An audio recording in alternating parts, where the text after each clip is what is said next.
don't even go to school anymore. I've been out of college for years, but if I try a new hobby or a skill, or I take a dance class for fun, I am grading myself. I am repeating the judgments and the grades that I've always been used to being judged by.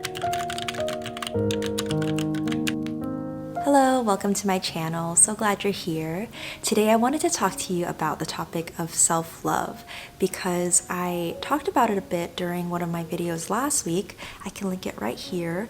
But during that Get Ready With Me, I was chatting about how I've been outgrowing looking to others for approval and a sense of self-worth, and growing into really loving myself and accepting myself just as I am. And I wanted to chat more about that because I think that self-love is such a big and weighty topic, and there's so much to it. It can feel a little like vague and ambiguous at times because sometimes I can associate self-love with self-care, like giving myself a facial or doing a nice skincare routine or treating myself to a nice meal or something. Or self-love can be like being more forgiving and compassionate on yourself when you make a mistake, right? Like self-love can be just so many things and can be expressed in so many ways.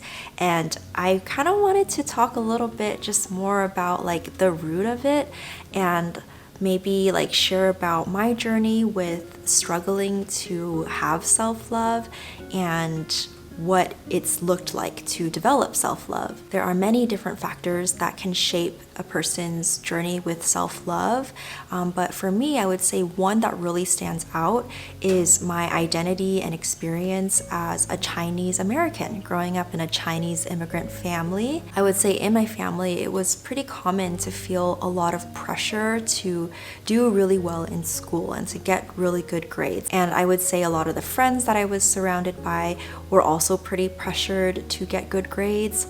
And so it was just like this big community of everyone being so pressured to get good grades all the time. And one way that really affected me was it kind of subconsciously taught me that I need to always rely on external markers of success in order to be good enough and in order to feel worthy of love and respect and approval. And especially as a child, I was just so used to craving my family's love and approval and attention. And outside of grades and school performance, there are still so many other external markers that we look to tell ourselves if we're good enough. Like sometimes it's how we look.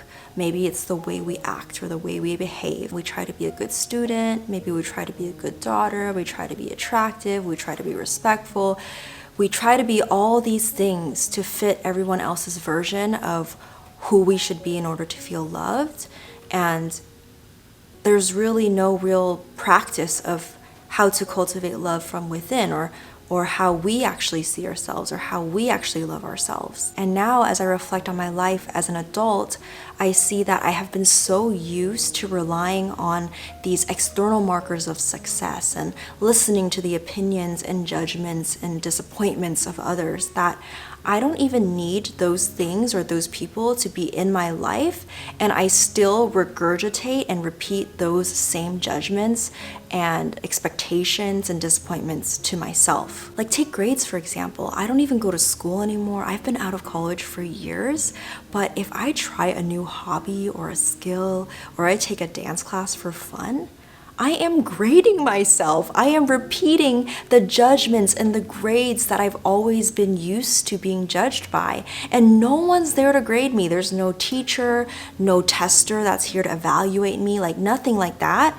But somehow I still practice judging myself on a daily basis when I do these hobbies. And oftentimes it really sucks the fun out of these hobbies because they're just hobbies. They're just like fun activities. And yet I take it so seriously because even in the littlest activities, I feel like I need to find a way to let myself know that I'm good enough or not good enough so that I can know how to improve and feel good enough. If your story is similar in any way and you've had a history of judging yourself, criticizing yourself, constantly being disappointed in yourself when you don't do well enough in a hobby or a skill or something, and you just give yourself so much pressure to please everyone and to gain everyone's approval all the time, I just want you to know that developing developing self-love takes so much time, and we just can't expect our unconditional love for ourselves to develop overnight. Being on this journey of self-love can feel really unfamiliar, especially if we've been used to criticizing ourselves, judging ourselves, telling ourselves that we're not good enough, we're not pretty enough, we're not skinny enough, we're not attractive enough, we're not good at this skill enough.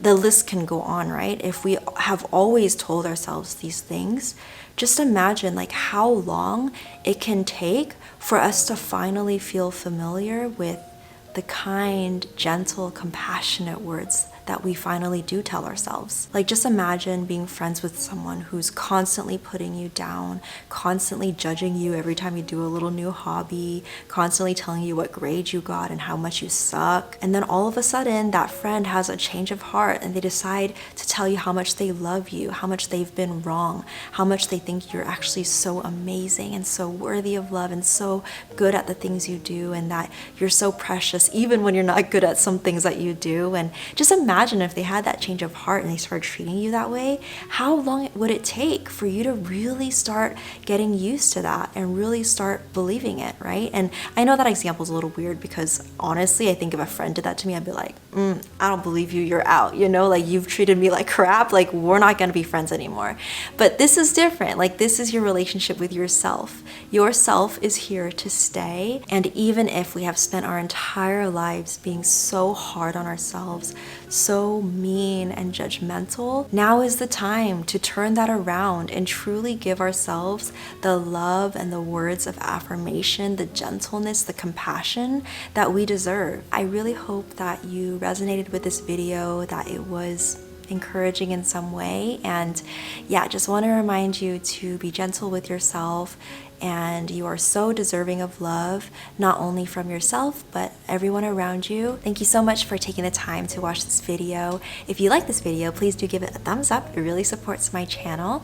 And if you have any thoughts or questions or reflections, please feel free to share them down below in the comments.